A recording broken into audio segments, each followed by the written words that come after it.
hopefully you're about to go on a break, or you've just had a break with Easter, with the long weekend, and you can really assess and look at things and look around you and look at your family and go, what am I doing that helps me, that achieves what I need to achieve? What is good for me? Because it's okay to look after yourself.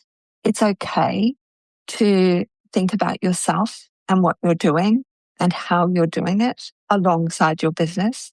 We have to consider ourselves when we consider our businesses. We have to look to ourselves and go, am I doing too much? Am I achieving what I want to achieve? Is this the best for me right now, the way I'm doing things? Mentoring with Geraldine is a bite-sized practitioner podcast for naturopaths, nutritionists, herbalists, coaches, and practitioners.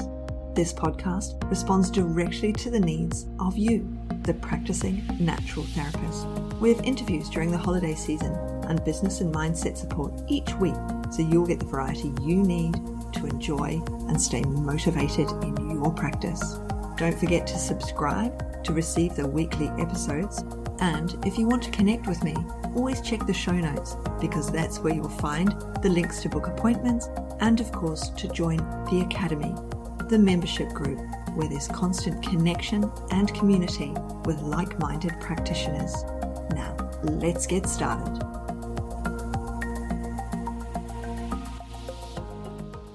Hello, everyone, and welcome to Mentoring with Geraldine and the Bite Size Podcast. How the devil are you? So what has been going on with me and this year, and everything is changing. I don't know if you're feeling the change in the air, but when I think back about when I started mentoring, I was in the Facebook group all the time. I was launching all the time. It really was putting myself out there all the time. COVID hit, things changed. And then everybody was online. I was online. I was online anyway.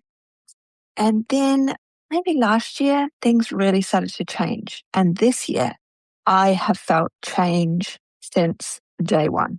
So in January, I went mountain biking with my sister and her husband and my friend and her husband and my husband. So the six of us went around the mountain in the South Island. So you start out from Queenstown and you cycle around the mountains, you end up back at Queenstown. And it was amazing. And I had a fantastic time. And I knew that like a month later, I'd be going hiking with my sisters. And I've just been on a hike now. I've just come home from hiking in Blair National Park. And it's about to be holidays again, isn't it? We're about to have a short week, or we're having the short week, I should say. And then we've got holiday again. We've got a very long weekend.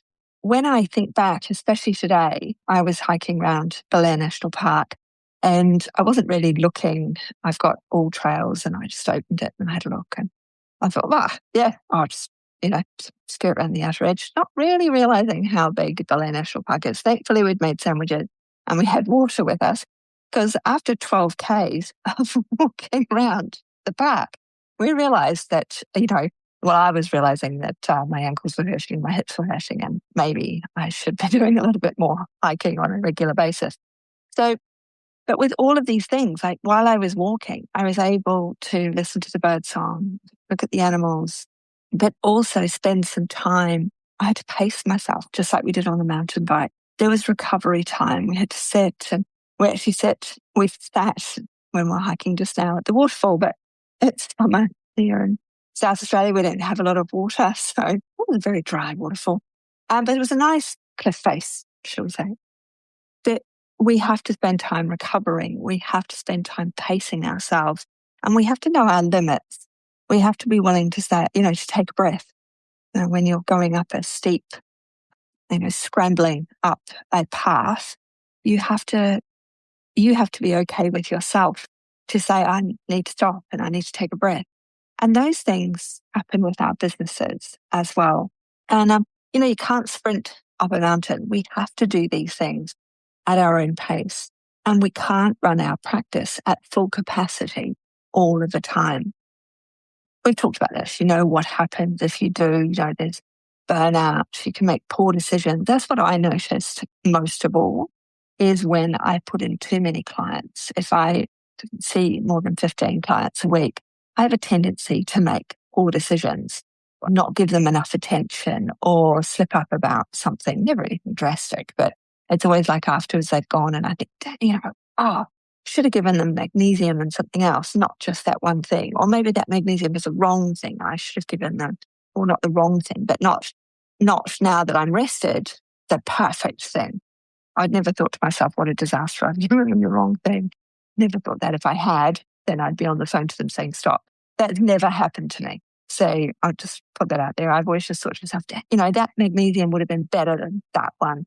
I'll let them finish that one, and then I will give them the other one because that's going to calm them down more. Or, I've got them taking that magnesium. I wonder if it's affecting their sleep. These little things, never anything drastic, but there's still poor decisions in your own mind because you're worrying about it afterwards. And of course, the other thing is if you're working really hard and you don't have any time, then there's resentment.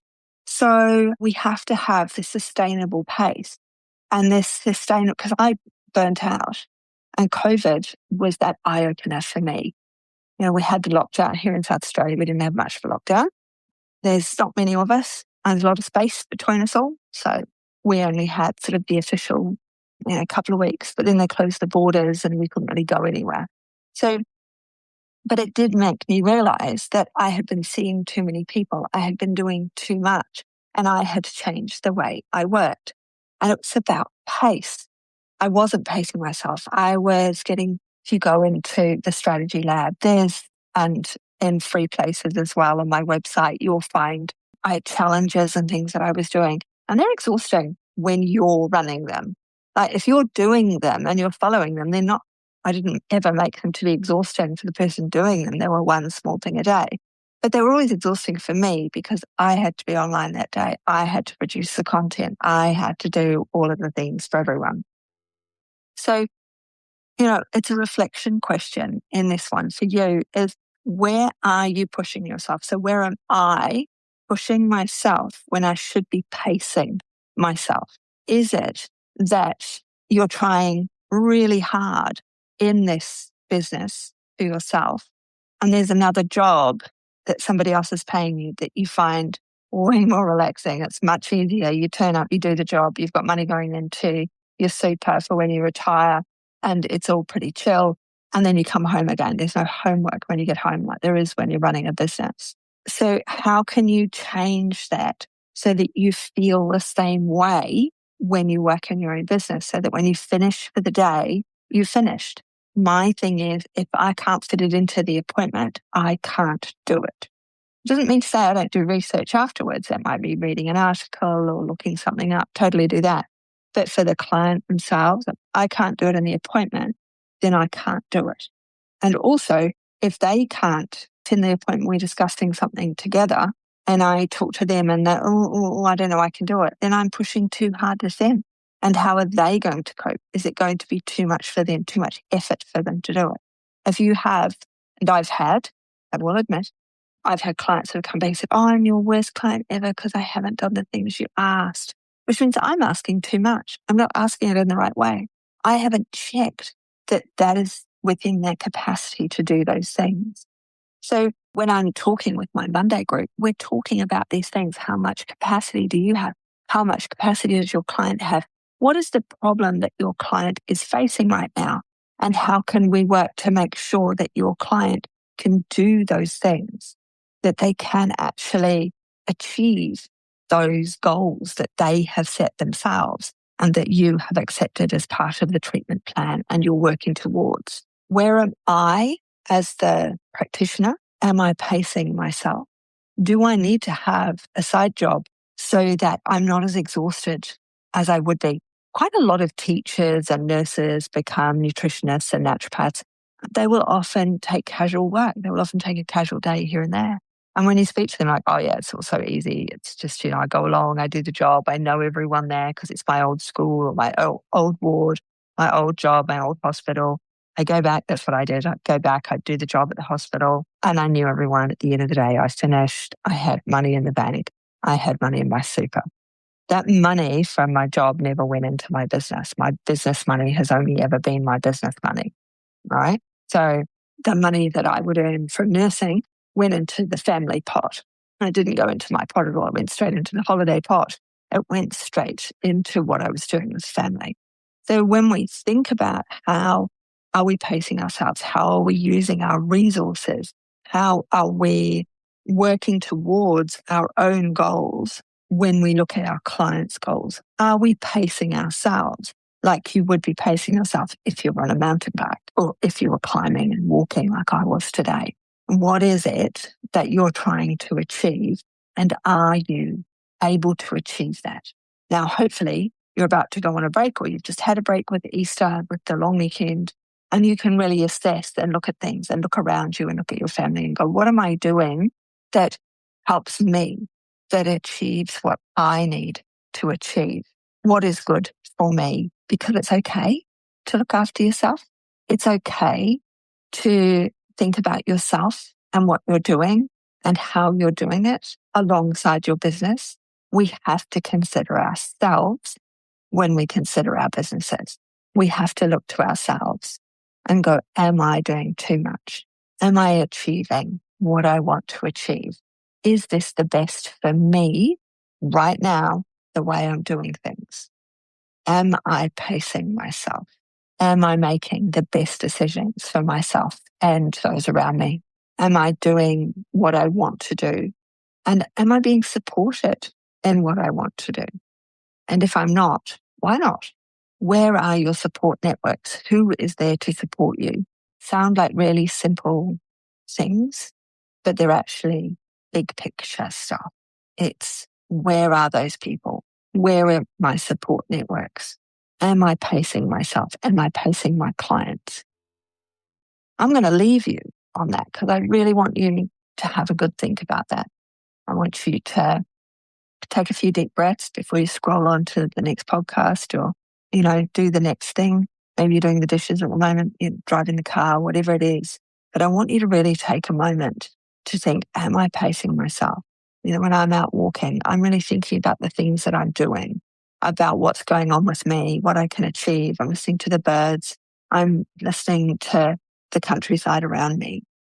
And I'm creating in my mind. And I'm thinking, yeah, my podcast is going to talk about, mountain biking in New Zealand with my friends and family and taking that time. And people trying to encroach on that time.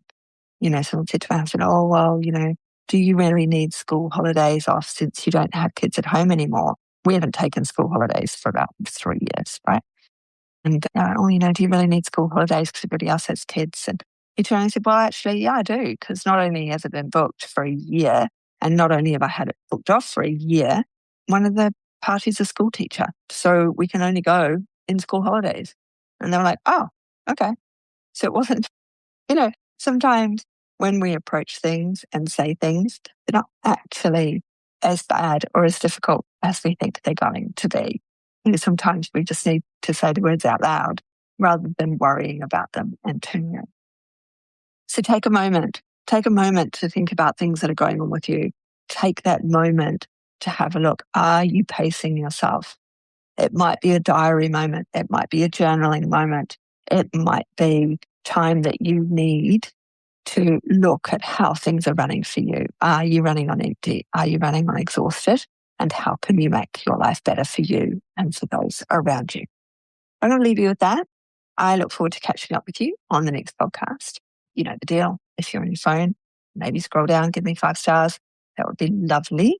And say something nice. That would be even better. But take a moment right now and chill. Take a few deep breaths and think, how can I pace myself? See you on the next one.